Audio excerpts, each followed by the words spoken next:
राधे राधे दोस्तों, दिवाली की आप लोगों को हार्दिक शुभकामनाएं।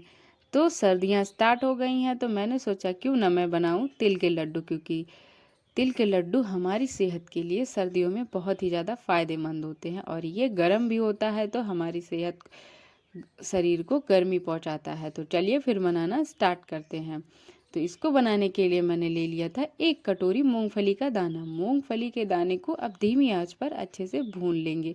इसको धीमी आंच पर अच्छे से भूनेंगे, नहीं तो हमारा जो मूंगफली का दाना है वो बाहर से जल जाएगा और अंदर से कच्चा रह जाएगा। तो धीमी आंच पे भूनने पर हमारा मूंगफली का दाना जो है वो अंदर से अच्छे से पककर तैयार होता है। तो जो चीज़ें हम भूनते हैं और उसको धीमी आंच पर भूनते हैं तो खाने में बहुत ही ज़्यादा टेस्टी लगती है। तो अब हम इसको निकाल लेंगे थाली में और इसको कर लेंगे ठंडा। फिर उसके बाद इसके उतार देंगे छिलके।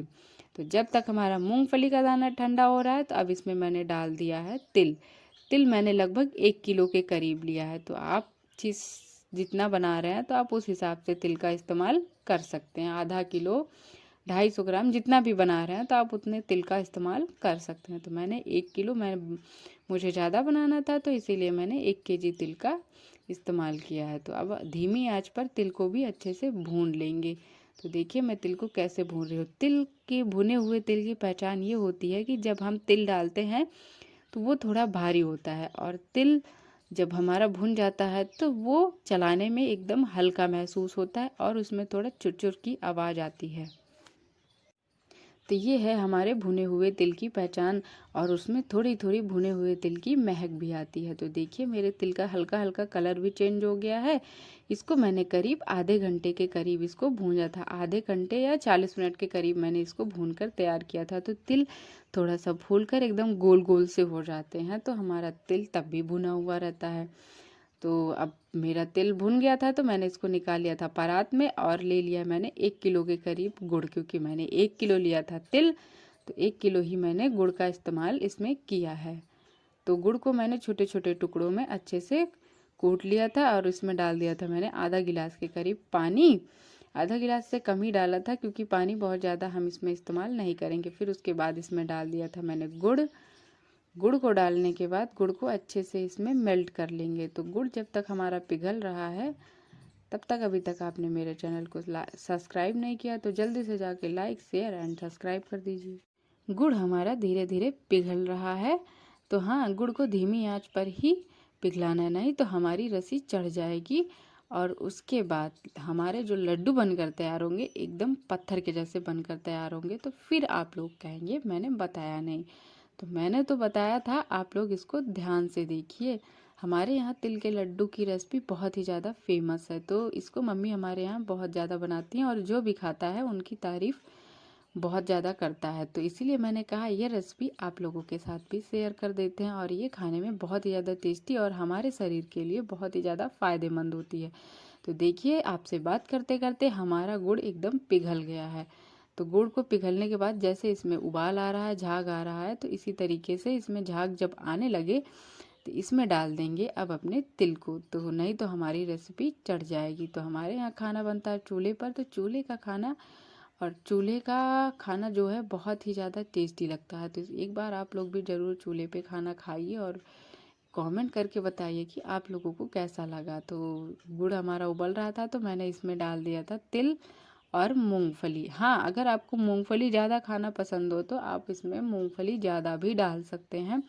मेरे यहाँ मूंगफली किसी को उतना ज़्यादा खाना पसंद नहीं है तिल के लड्डू में, तो इसीलिए मैंने इसमें थोड़ी सी ही मूंगफली का इस्तेमाल किया है।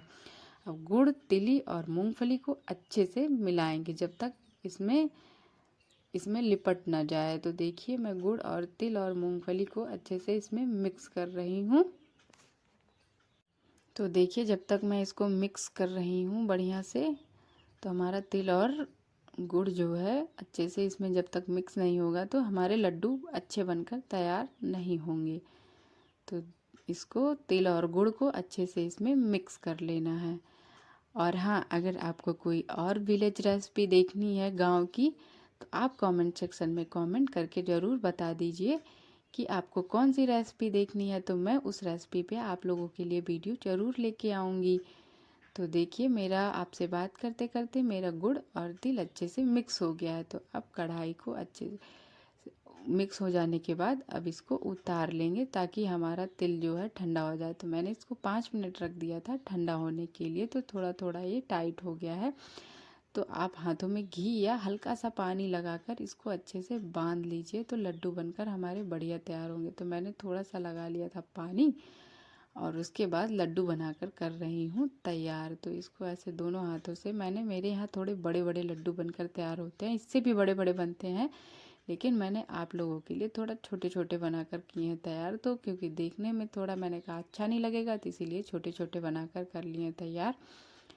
तो इसी तरह से सारे लड्डू मैंने और मम्मी ने मिलकर बांध लिए थे। तो लड्डू हमारे 1 किलो में बहुत सारे बनकर हो गए थे तैयार। तो इतने, और मम्मी बांध रही थी तो जल्दी जल्दी हम लोगों का हो जा रहा था।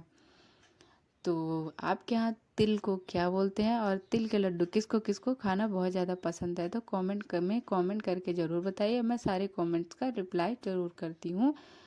तो देखिए इस आपसे बात करते करते तो मेरे सारे तिल के लड्डू बनकर हो गए हैं तैयार। तो खाओ पियो मज़े करो और खुश रहो। देखिए कितने सारे तिल के लड्डू बनकर हो गए हैं तैयार। तो आइए आप लोग को खिलाते हैं। खाओ